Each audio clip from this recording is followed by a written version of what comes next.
একটু হাতের তালি সবাই মিলে জোর করে দিদি ভাইয়ের জন্য সবাই। Thank you. চলো, ও আমাদের প্রত্যেকটা মুহূর্ত এবার যেন আনন্দে এবং হাসি হুল্লোড়ের মধ্যে দিয়ে কাটবে, তাই তো? মুখে আওয়াজ করতে হবে সবাই মিলে। চলো সবাই মিলে মঞ্চে উপস্থিত শ্রাবন্তী চ্যাটার্জি এবং দিদি ভাইকে বরণ করে দিচ্ছেন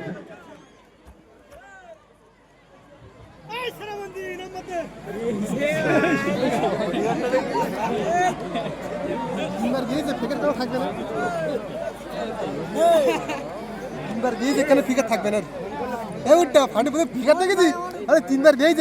আচ্ছা, আমাদের প্রিয় দিদি ভাই যেহেতু আমাদের অনুষ্ঠান মঞ্চে পাঠানখালী অঞ্চল তৃণমূল কংগ্রেস এবং কুসুমা ব্লক তৃণমূল কংগ্রেসের আমন্ত্রণে আজ এখানে আমন্ত্রিত, তো আমাদের দিদি ভাইকে বরণ করতে আসছেন দক্ষিণ চব্বিশ পরগনা জেলা পরিষদের মেম্বার অজিতেশ মন্ডল দাদাভাই।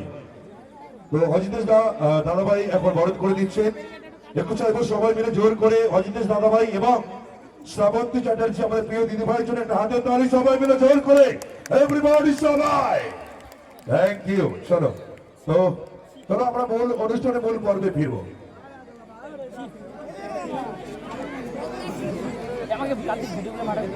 আমি আসার আগে বুঝতে পারিনি যে এরকম নদী পার হয়ে আসতে হবে আর আমি সুন্দরবনে আসবো। সুন্দরবন আমার ভীষণ পছন্দের একটা জায়গা, আমার ভীষণ ভালো লাগে। বাবার সাথে ছোটবেলায় অনেকবার এসেছি, আর এইভাবে আমি বোধহয় আগে শো করতে এসেছি, কিন্তু এটা কি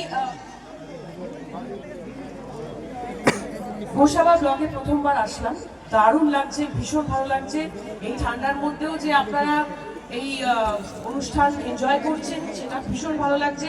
তো আমার তো খুব ভালো লাগছে, আপনাদের কেমন লাগছে? ও আচ্ছা, আমি তো আমার হিরোদের গলা বেশি পাচ্ছি। আমার নায়িকারা কোথায়? আচ্ছা, এদিকে বসে আছে। তো আমি এখানে এসেছি, অবশ্যই আমি ধন্যবাদ জানাতে চাই আওসান ভাইকে, সুবিধা আলী ওনাকেও ধন্যবাদ জানাতে চাই ওনাদের জন্য আজকে আসতে পেরেছি। আর অবশ্যই গৌতমদার কথা বলতে চাই, সুবিধা আলী ভাইয়ের কথা বলতে চাই, গৌতমদার কথা বলতে চাই। তাদের জন্য আজকে আমাকে এখানে দেখতে পাচ্ছেন, আর আমিও এত সুন্দর সুন্দর ভালোবাসার মানুষদের দেখতে পাচ্ছি। তো যখন এসছি এখানে, তাহলে একটু আমার সিনেমার কথাই বলে যাই। আমার সামনের মাসে রিলিজ হচ্ছে বাবু সোনা, যেটা আমি আর জিতু কামাল প্রথমবার একসাথে জুটি করেছি।